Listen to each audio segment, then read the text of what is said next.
It's just not there yet. Like for all the stuff that that is said that's supposed to happen with it, I'm not seeing.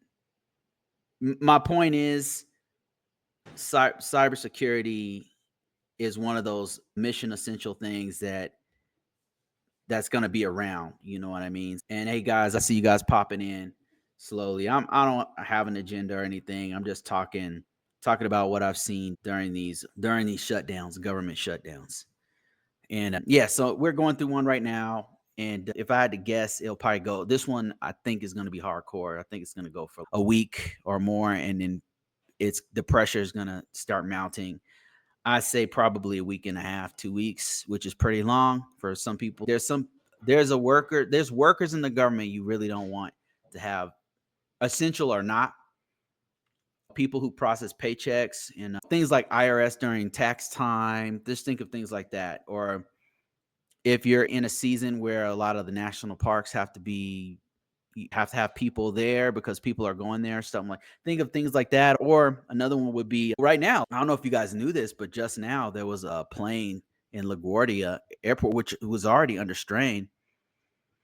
You know, some of those guys are federal workers, and two planes collided. Check the news; it just happened, and those guys are already under pressure. I don't know why you put additional pressure on these guys. I believe FAA, the air traffic controllers, are essential workers. So I don't know how much of an impact this stuff has had. I'm not sure, but I'm sure it's had some impact because even as an essential worker myself, doing cybersecurity and stuff, there's talk of them saying, "Oh, we got to figure out who's essential and who's not, so we can let part of the team go, or whatever." And that means some of us won't get paid, and especially me as a subcontractor, I will not get paid.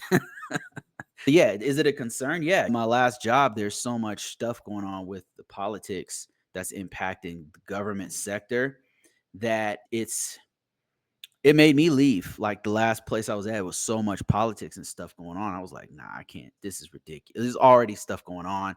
I don't have time for this. So I was like, okay, it's time for me to get another job. So that's just how it is. Okay, let me see. Security expert says American adversaries will be working overtime during shutdown as the shutdown itself presents a major vulnerability to all American systems. Absolutely. Absolutely. It's something that people don't think about. The US being as transparent as it is, everybody knows, the whole planet Earth knows that we're in a shutdown right now. That said, it's a perfect opportunity to people for the adversaries, for people who do not have our best interest at heart, to take advantage of that. And he says the resulting attack surface from the shutdown is huge. Absolutely. Because some of the workers that you would normally have monitoring traffic might not be there. And then with them making threats to the stability of our infrastructure, it's not good. It's not good. I'm not sure what the play is here. I don't know what they're trying to do to make us stronger or whatever, but it's not good. But if there's a positive side to all of this, from my perspective as a cybersecurity person, I would say through all the shutdowns I've been in, the impact to me, and I'm not saying this is a good thing, but if there was something I could glean that was positive out of it from my perspective, is that as a cybersecurity, it's essential worker. If you want to go this route, I haven't been as impacted as some of the other support jobs. Being a cybersecurity person, that's one thing I would say, that if you're interested in this, that's one thing that I could say, that I've been employed, like even during shutdowns, whether whoever's in power, because we're doing a service that is, if we're not watching this, if we're not watching the systems, if we're not maintaining the security of the system, real bad things happen. So just neglectful, ridiculous things start to happen when you let the system go. Something that shouldn't. An example would be allowing an end of life software to just fester and just keep on putting it out there and letting people use it and not paying attention to it. And it has this huge hole in it. And then people can exploit that.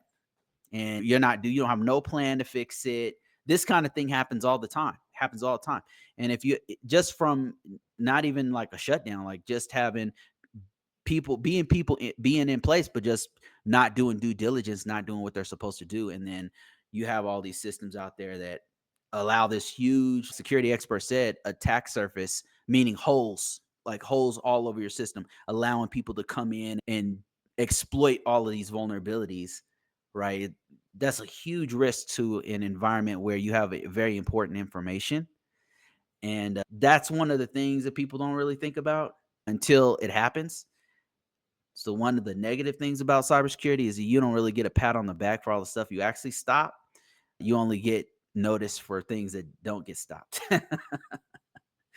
Yeah.